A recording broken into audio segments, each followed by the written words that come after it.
Welcome back. You're still tuned into Netbank Business Watch. Let's continue the program. Following the electricity hike, which came into effect yesterday, the 1st of April, where domestic users are now getting 43 units for 100 malangeni, most businesses continue to look for alternative sources of energy to power their businesses, and this includes embedded generators like solar PV. The Eswatini Electricity Company has called upon businesses that have these generators connected to the company's grid to come and register or face being disconnected from the EEC grid.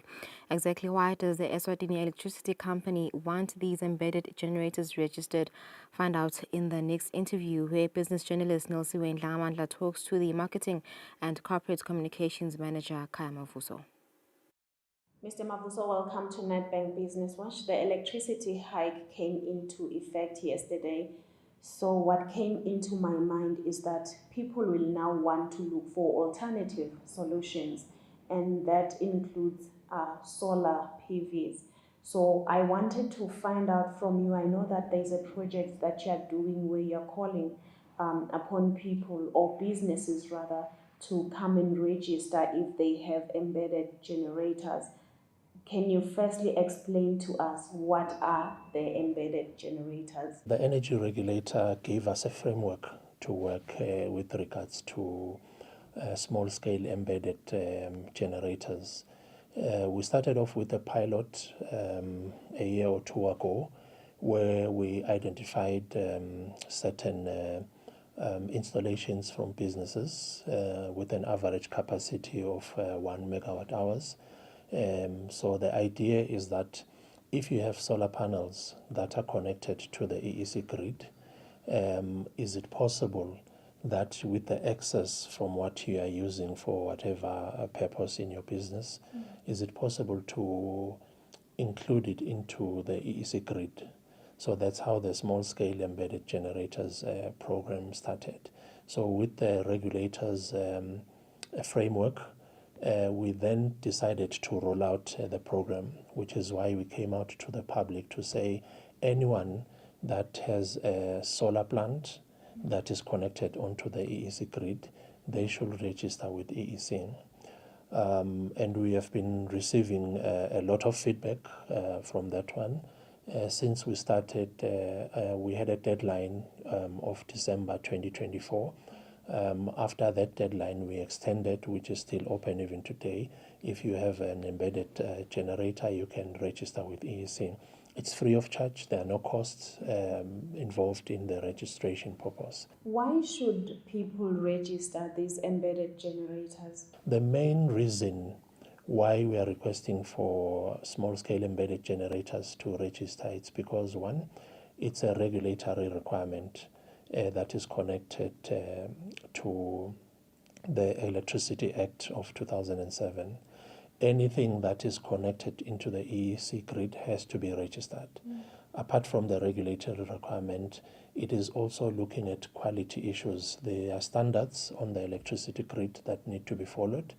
So if you put anything onto the EEC grid, we need to be informed so that we advise you on the quality and standard requirements. The third and most important reason why we are requesting for small-scale embedded generators to register is because of safety concerns. We all know that EEC sometimes issues out public notices to request customers, to notify customers that will be embarking on a maintenance program at certain periods. So if you have a small-scale embedded generator which feeds onto the network, we will assume that we have isolated electricity, only to find that there is electricity flowing that will then pose a danger to EEC staff as well as the environment in which we are working in. There is also safety concerns even within the customer as well, because we've seen in other countries, even locally, we have seen other installations actually getting damaged because the specific or the requirements that were used or the standard that was used was taken from another country where the capacity is not similar to what we use in Eswatini. So there is a need for that alignment so that you also protect your solar embedded generator from possible damage and possible fire as well. You speak of the different requirements. What are some of the requirements, if you may highlight to the viewer so that they understand fully why they should come forward? I'll give an example. The voltage that we use in Eswatini is different from a voltage that is used in other countries.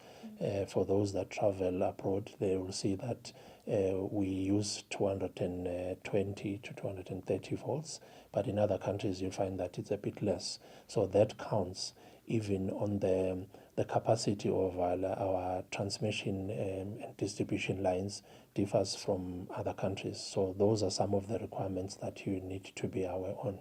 So we have a detailed requirement list on our website that you can download for free, and you can use that for your installation. How many businesses have come forward, Mr. Mavuso, to register their embedded generators? We have received about 100 installations countrywide for small-scale embedded generators. And the comforting part of that is that we have a capacity of 25 megawatt hours from that registration. If you see that our Eswatini hydropower station has a capacity of 20 megawatts, you can see the magnitude of the potential for small-scale embedded generators in the country. You mentioned that there are increasing costs of electricity imports. We all know that we import most of our electricity and generate a portion of about 30% of it. With the small-scale embedded generators, we are looking at a future where customers can put their supply onto the EEC grid. In that way, it will mean that there is a possibility that we can have 25 megawatts within an hour. That will help us reduce the import costs from our neighboring countries. So it's a positive project that we are working on, and we do encourage those that have got small-scale embedded generators to continue to register. You said the deadline was last year and it has been extended. What will happen to those businesses who will still fail to register even after this extension? The registration for small-scale embedded generators is still open even today. Originally, we had set a cutoff of December 2024. However, because of the response from business, from public, we have extended it, and we haven't closed as yet. The critical issue is that if you do not register your small-scale embedded generator, the biggest problem that you are going to have is the safety concerns that I've mentioned. However, when the deadline comes and you haven't registered, you'll simply be disconnected from the EEC grid for the protection of EEC employees as well as your property protection. There will be penalties in due course in the event customers or businesses do not register on the small-scale embedded generators. There is now a misconception that EEC now wants to regulate the solar panels that we have at home. Is this true? I am happy that we are having this opportunity to clarify the difference between an off-grid solution and the small-scale embedded generators. There's a difference. What we're talking about is an electricity system that is embedded or connected to the EEC grid. It's totally different from an off-grid solution. An off-grid solution is basically the solar panels that you have installed in your house just to power your geyser. So you're harvesting the sun into the solar panels for you simply to power your geyser. It's not connected in any way to the EEC distribution board or the EEC grid.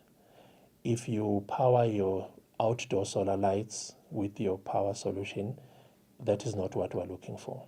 What we're looking for is this mainly, it's on average 1 megawatt hours and above, that will be connected into the EEC grid. So often, let's assume that you are having a plant, a business plant where you do production. During the day, you harvest the sunlight to power your plant, and maybe in the afternoon when you do not need that power, then you put it onto the EEC grid.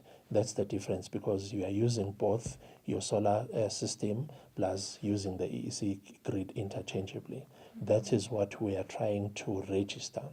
The registration also has a benefit for the country. Look, we're all concerned about the energy security in the region, and government is leading on the talks to say, what is the master plan? Where are we looking forward to? If we have the database to say how many people own small-scale embedded generators, it will add on the Eswatini energy mix to say this is the capacity that is available. So it will even help government to say, planning ahead, how much electricity do we need by 2030? How much electricity do we need by 2050?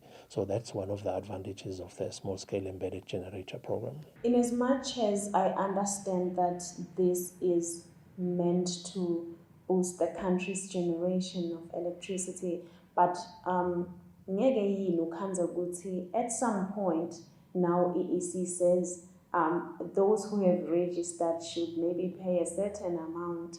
This process is free. The registration is free. However, maybe after the deadline, there will be certain cost implications during the registration process. However, we invite and encourage customers to register while the process is free. It is not meant to frustrate customers, but we all know that there are costs involved in any operation. Let's make use of this free opportunity to register, because we never know, maybe in due course you'll be required to put up a certain registration fee for that small-scale embedded generator. But as it is, it's free. And the emphasis is that if you are using your solar panels to power your geyser directly or to power your outdoor lights, that's not required as a registration, and there is no payment that you'll be required to do that. There are no taxes that will be imposed on that kind of a system, as far as we know at the present moment. We're just registering for quality purposes and safety purposes. Thank you so much, Mr. Mavuso, for joining us on Nedbank Business Watch. Today you have clarified that the people that you want to come forward to EEC to register are those who use embedded generators that are connected to the EEC grid, and not just people who are using solar PVs, for example, for lighting and connecting their geysers. Siyabonga kakhulu for being on the show. Was Kaya Mavuso in discussion with business journalist Nelson Ndlamandla on the 8% electricity tariff hike that came into effect yesterday on the 1st of April. After the break, we're joined by Toba Kamete for today's market analysis. Stay with us.